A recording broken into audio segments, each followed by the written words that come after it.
All right, hello everyone, it's Steve.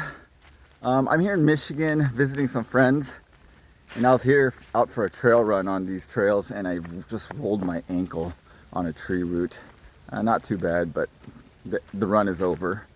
So I thought I'd maybe talk to you guys. I don't have the equipment to do one of those regular videos, so I thought I'd just talk to you guys. So tomorrow is the big day. Tomorrow is October 15th, and that is the opening day for when SEV, Aptera stock, is going to start trading on NASDAQ. So very exciting. I made a video a little while ago about how the pricing will occur on the opening day. So if you want to kind of refresh yourself, you might want to go check out that video. I'll link it here. But that's going to be very interesting to see what the prices end up being. Oh look, a little frog here. That's going to be interesting to see what the opening price is going to be and what the closing price is going to be. So if you guys have any ideas of what the opening price or the closing price is going to be, let us know in the comments. One of the big things that we wanted to know was does this listing on NASDAQ raise them capital? And because it's a direct listing, they're not offering any more shares. So it does not get Aptera any more capital. So that was sort of a mystery of how is this going to help them raise money for production? Well, we got that answered yesterday.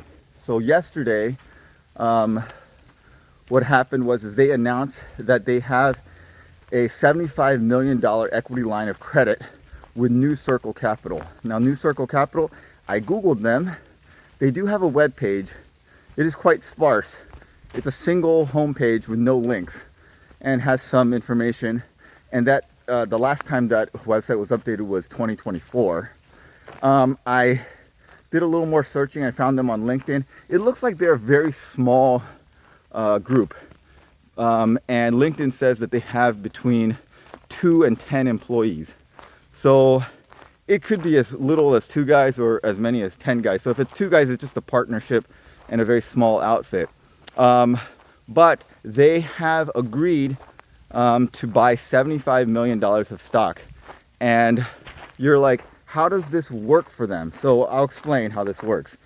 What Aptera can do is they can issue shares, and basically, as I understand the agreement, this New Circle Capital has to buy the shares up to $75 million. The way that they determine the price that they're going to buy it at is determined within a pricing period, and the pricing period is usually historically 1 day, so 1 trading day. So the volume, the way that the SEC listing states is that the volume weighted price, so throughout the day, if most of the volume is at this certain price, it's getting weighted more to that price if there's a lot of fluctuation intraday. And then that price, they can buy it at 96% of that price. So basically they get a 4% discount on the price. And that's how it works out for them. There is no lockout period for them. So if they feel like they want to capture that 4% of profit, they can immediately sell as soon as they execute that part of the agreement. So theoretically, if there isn't too much volatility in the price, then what they're going to get is they're going to realize a 4% profit immediately. Now, there is a potential that the price drops immediately, and then they would at that point lose money if it drops below 4%. But that's some stocks are that volatile, but most stocks don't fluctuate 4% within a few hours. So that should be relatively a safe bet for them. And then the maximum amount that they're allowed to sell to them is either 200,000 shares or 100% of daily volume. So let's say that they sell 100,000 shares a day, then that's the maximum that they can sell them. And so if you see, if there's 100,000 shares and it's $10 a share, then the maximum they're going to be able to sell at a time to them is about $1 million worth of stock. And then at any given point, they are not allowed to have more than 20% of the outstanding total stock, so that this new Circle Capital cannot have an outsized influence on the stock market, basically. If they owned that much and traded that much, then it would affect the stock. They could control the stock price in many ways.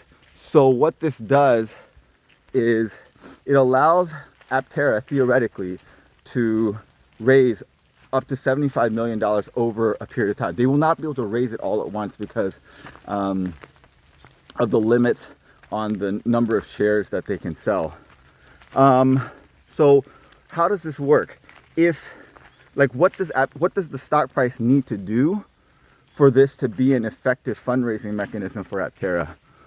Well, what Aptera needs two things. It needs the stock price to stay relatively high, because let's say the stock price drops to something like 10 cents a share, then 200,000 shares at 10 cents a share is going to be $20,000. That's essentially worthless for getting it to production. So they need the stock price to stay relatively high. The higher the better, because then they can sell this at a better price. Now, the other thing they need is they need the trading volume to be good.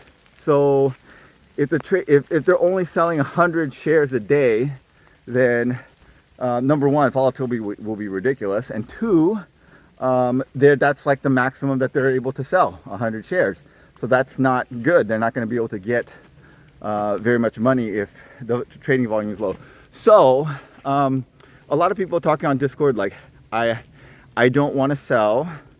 I don't want to sell the stock, and that is in some ways good, because if there's a lot of sellers, that'll depress the price, and the price being depressed is not going to be a good thing. However, if no one sells and then no one can buy, then there's no trading volume, which is also bad.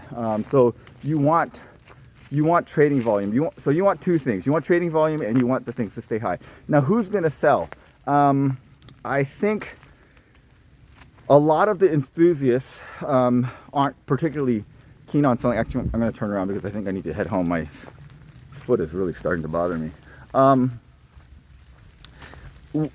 So the enthusiasts most likely seem like they're not going to sell. I don't really plan on selling either. At least anytime soon. And it looks like most of the people in Discord also are planning on not selling, but someone needs to sell. And I think there's a couple of options on who the sellers are going to be. It's possible that the founders are going to sell a few shares. If they sell a lot of shares, I think that's, in my mind, somewhat concerning, because it looks like maybe they're just profit taking and not super invested in the company. But maybe they'll sell a few shares. People that I think we know definitely have shares, or I'm pretty sure have shares, is some of the former executive team, like Sarah Hardwick and Janie's Burlingame. I believe that they have vested shares, and they have a significant number of vested shares. They're no longer with the company, and they may decide it's time to cash out. And so they could release their shares over time, and that would totally make sense to them. Former employees who have left, they may want to get the shares that they had stock options on and release those. But from the few former employees that I've stayed in touch with, it looks like they had a period in which they had to exercise their shares. So they had to exercise their shares within, I think, several months of separation. And it sounds like most of them did not exercise their options.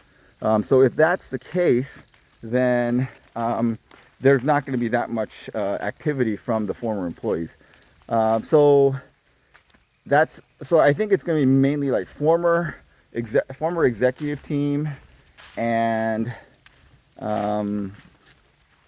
maybe a little bit of the founders. Maybe some of the employees executed some of their options, and then a few of the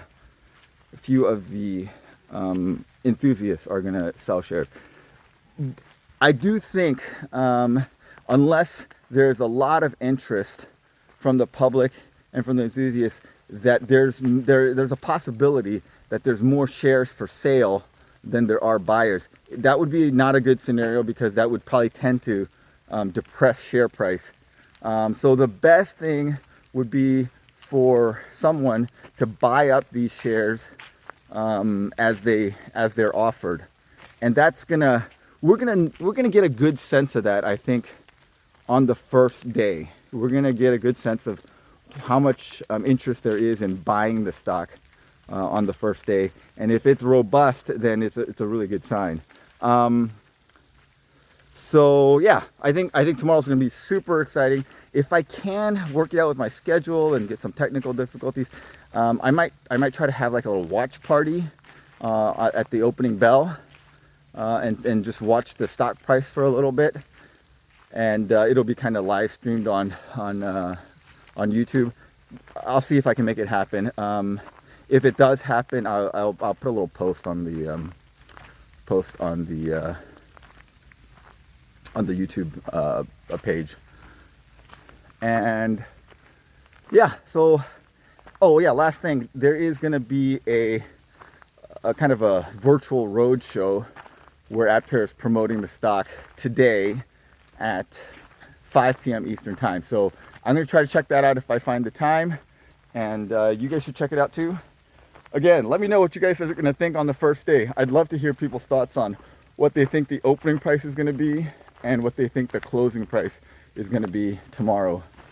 Yeah, so a really exciting time, and great that we know how Aptera plans on leveraging this direct listing to raise capital for production. We have some clarity on that.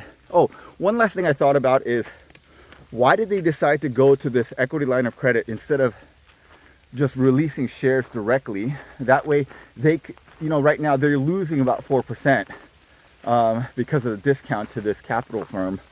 Why don't they capture that extra 4%? I think it's because they would have to file a listing with the SEC every time they release more shares, and this kind of obviates that.